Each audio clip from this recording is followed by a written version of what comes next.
Баршаңызға сәлем, қалайсыздар? Сіздермен бірге Жұлдыз, және бүгінгі тақырыбымыз балалардағы іш қату мәселесі. Балалардағы іш қату мәселесі өте жиі кездеседі, жедел жәрдемінде де кездеседі, соған байланысты да шақырту себептері болып жатады. Дәрігердің, педиатрдың қабылдауында да осы мәселемен жиі шағымданып келіп көмек сұрайды. Сол мәселені бірге шешіп талқылап көрейік. 80% жағдайда балалардағы іш қату мәселесі функционалдық іш қату болып табылады. Яғни ешқандай патология жоқ деген сөз. Дегенмен дәрігердің қабылдауында болу керек, дәрігер ғана баға беру керек. Іш қату жеңіл, қысқа мерзімді іш қату бар, және ұзақ созылмалы іш қату бар. Балаларда іш қату қалай пайда болады, қалай дамиды іш қату? Бала көп жағдайда ұннан жасалған тағамдарды өте жиі пайдаланса, көп тәтті сусындар жесе, тәттілер жесе, бөлішке, тәтті сусындар, шоколадтар көп пайдаланса, іші қата бастайды. Нәжісі қатты болады, тығыз болады, құмалақ сияқты болып, домалақ болып шыға бастайды. Ол деген сөз сұйықтықтың аз дегені, клетчатканың аз деген сөзі. Баламыз іші ауырғаннан кейін оны ұстап жүреді. Әдеге отырмай гашокқа оны ұстап қысып жүреді. Гашокқа барғысы келеді, бірақтан да қорқады. Көтенім ауырады, жылайды бала, қашады гашоктан. Қинап отырғызсаңыз, одан самайын жылайды, қарсыласады сізбен.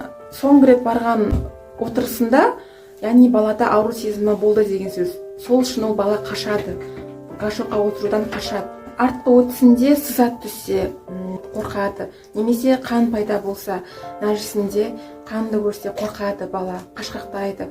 Немесе бала гашокқа бармай арасында позывтарды дейді ғой, жіберіп қоюының себебі ол жолда болуы мүмкін, немесе балабақшада, мектепте, басқа да жерде болуы мүмкін. Сол үшін ол арасындағы гашокқа отыруды жіберіп алады. Нәжіс жинала береді, үсті-үстіне жинала береді. Баланың миында, ойында дәретке бару, гашокқа отыру, үлкен дәретті шығару деген сөз ауру сезіммен байланысты болса, бала одан самайын қашқақтай береді. Солай нәжіс қатып қалады, тығыздана береді, іште жатып өздігінен тығызданады, қатаяды, және оның шығуы да одан самайын қиындық тудыртатын болады. Ал ауруы үдейе түседі. Егер дәл осы кезеңде бір іс-шара қолданбаса, онда ол үлкен мәселеге айналуы мүмкін. Және ол іш қатуы ары қарай да балалық кезден үлкен жасөспірім кезде де мәселе тудыртуы мүмкін. Баламызға қалай көмектесеміз? Баламызға диета тағайындаймыз. Диета деген сөз ол барлық тамақты алып тастамаймыз, дұрыс тамақтануды қалыптастырамыз балада. Яғни тағамында жасыл клетчатканың көп болуын қадағалаймыз, сусындардың көп болуын қадағалаймыз, әсіресе қарапайым су ішкізуді, қайнаған су ішкізуді қадағалаймыз. Тәттілерді емес, газировка емес, жеміс-жидектер, фрукты береміз балаға, көкөністер береміз балаға. Сливадан компот жасап береміз. Қызылшаны көп береміз, тағамына көп қосамыз. Қызылшадан тағамдар жасаймыз, немесе салаттар жасап береміз қызылшадан. Тәттілерді, ұннан жасалған тағамдарды шектейміз. Біртіндеп шектеп отырамыз. Сразу бәрін алып тастамаймыз. Біртіндеп енгізіп, алатын заттарды біртіндеп алып отырамыз. Жергілікті іш жүргізетін дәрілерді қосамыз. Ол өз бетіңізбен емес, дәрігердің қадағалауымен, дәрігердің бақылауымен болуы керек. Не жасауға болмайды? Балада қатты үлкен боғы шықпай жатса, градусникпен шұқылау болмайды, саусақпен шұқылауға, сабын салуға болмайды, шөп шаламдар беруге болмайды, пробиотиктер тағайындауға болмайды. Олар көмектеспейді запорда. Клизма жасамаймыз үй жағдайында. Іш қату мәселесінде патология жоқ, сол үшін де физиологиялық жолмен бәрі болсын. Және осы іш қату мәселесін мәселе деп қарамай, бейжай немқұрайлық таныту болмайды. Және лямбля деп баладан, аскарида деп балада анализге барып, дисбактериоз деп балада неше түрлі қажетімсіз, керек емес анализдерді тағайындау болмайды. Ол көмектеспейді. Одан баланың жағдайы жақсармайды, тек ол процесс өрши түседі. Іш қату мәселесі өрши түседі. Және бұл жерде жаңа туылған сәбилер туралы да айтып кету керек. Жаңа туылған сәбилерде запор деп жатады кейбір ата-аналар. Ол қасиет түсінік, жаңа туған сәбилерде запор болмайды. Ол бала аптасына бір рет үлкен дәретке шықса, запор емес, ол физиология. Жаңа туған сәбиде ол қалыпты жағдай. Меконий алғашқы 1-2 тәулікте шығады. Қара түсті нәжіс меконий деп аталады. Ең алғашқы пайда болатын жаңа туған сәбидегі нәжіс алғашқы 1-2 тәулікте пайда болады. Егер пайда болмаса, роддомда пайда болмай жатса, онда Гиршбрук ауруын алып тастау керек, немесе асқазан ішек жолдарының атрезиясын алып тастау керекпіз. Келесі тақырып созылмалы ішқату қалай дамиды. Ішқатудағы ең басты кезең бүкшейгендегі ауру сезімі. Қазір сіздерге сурет келтіретін боламын. Созылмалы ішқату қалай дамиды деген тақырыптағы суретті таныстыратын боламын. Созылмалы ішқатуда нәжіс қатты қатаяды, құрғақтанады, тығызданады, ішінде тығызданады, нығызданады. Артқы өтіспен өткенде шырышты қабатты зақымдап өтеді.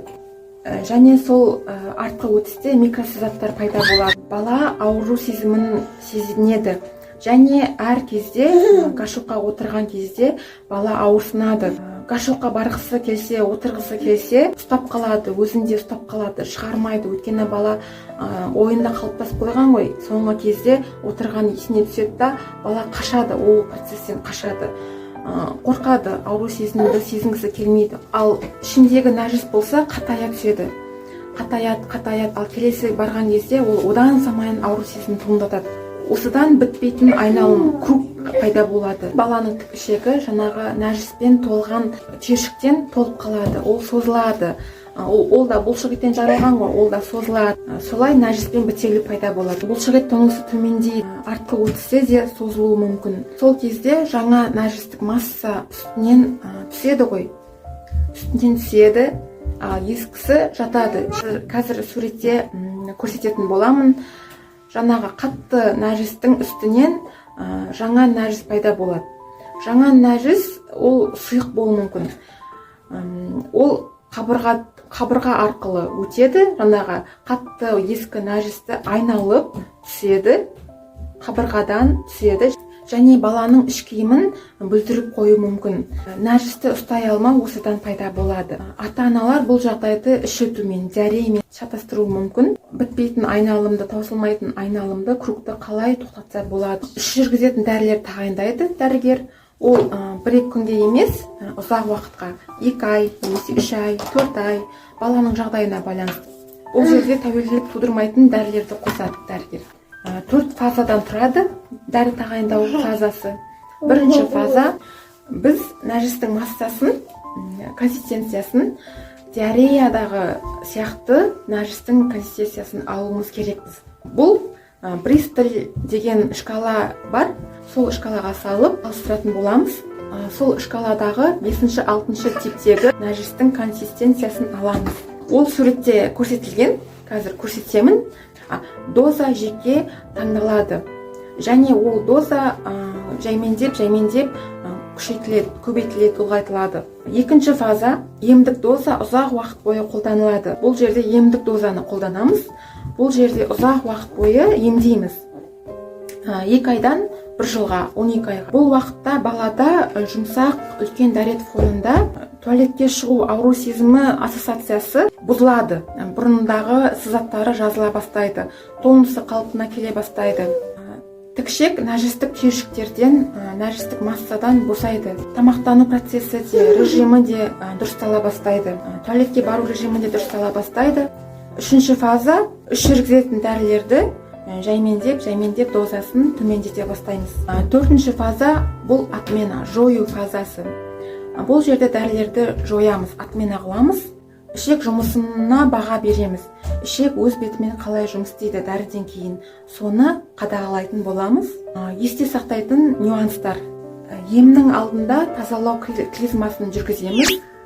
Егер жоғар жақтан водопад дейді ғой, мысалы алып қарасақ, мысалға келтіретін болсақ, жоғар жақтан водопадты ашатын болсақ, онда төменгі жағында нәжістік массамен бітеліп тұратын болса, онда балада іш ауруын одан самайын үдетіп жіберуіміз мүмкін. Дәрігер баланың ішін және ішекті, тік ішекті қадағалап баға беруі керек.